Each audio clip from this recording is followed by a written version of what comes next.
ஜாடியில் உப்பு வச்சுட்டு சப்போஸ் கீழே விழுகுது, கீழே உடையுது, அது நல்ல நேரம் இல்லை, இந்த மாதிரி பண்ணிட்டீங்க, நம்ம கை தவறி தன்னால் விழுவது கூட நமக்கு அது பலன் சொல்லுமா?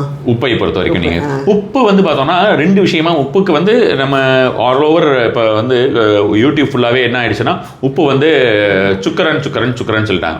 உப்பு வந்து முதன்மையாக ஒரு பொருளுக்கு வந்து ஒவ்வொரு பொருளுக்குமே நாம் வச்சுக்கிட்டு இருக்கிற ஒவ்வொரு பொருளுக்குமே கிரகத்துடைய தன்மையும் பஞ்சபூத தன்மையுமே எல்லாத்துக்குமே இருக்குது.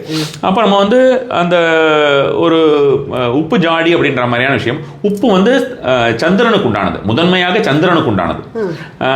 சந்திரனுக்கு உண்டானதுனால தான் அது பணம் விஷயத்து அப்படின்ற மாதிரியான விஷயமோ ஏதோ ஒரு ஆகர்ஷணமும் சீக்கிரமா பண்ணும். அதே நேரத்தில் ஸ்தம்பனமும் செய்யக்கூடியது, ஸ்தம்பனமும் செய்யும், ஆகர்ஷணமும் செய்யும். அப்போ ஸ்தம்பனம் செய்வதற்கு உண்டான ஒரு பிரயோக முறை அப்படின்ற மாதிரியான விஷயம் இருக்குது. ஆகர்ஷணம் செய்யறதுக்கு நாம் வந்து சாதாரணமாக உப்பு ஜாடியில் வந்து என்ன காயின் போட்டு வைக்கிறது, இந்த மாதிரி விஷயங்கள்.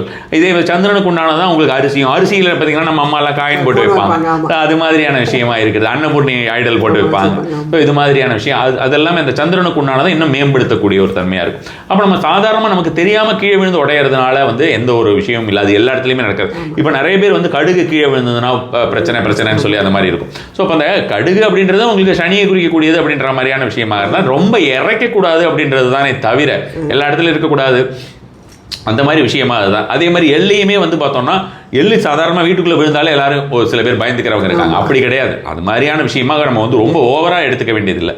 அது நமக்கு வந்து பர்பஸ்ஃபுல்லாக அது நம்ம மைண்ட்லெஸ்ஸாக ஒரு விஷயத்தை யூஸ் பண்ணும்பொழுது அதற்குண்டான ஒரு விஷயம் வந்து ஆகுமே தவிர நமக்கு தெரியாமல் நடக்கக்கூடியதுக்கு எல்லாமே வந்து எந்த ஒரு ப்ராப்ளமே கிடையாது. நமக்கு இன்டென்ஷன் அந்த மாதிரி இல்லை, நம்ம எல்லாம் எடுத்து சும்மா எல்லா இடத்துலையும் போடுறோம் அப்படின்ற மாதிரி இருக்குது அப்படின்ற மாதிரி இறைக்கக்கூடாது. அது மாதிரியான விஷயம். பொதுவாக தானியங்களே நமக்கு தெய்வ ரூபம் தானே. ஸோ அப்போ அது மாதிரி பண்ணுறது வந்து தவறு தான், அந்த மாதிரியான விஷயம். சூப்பர்.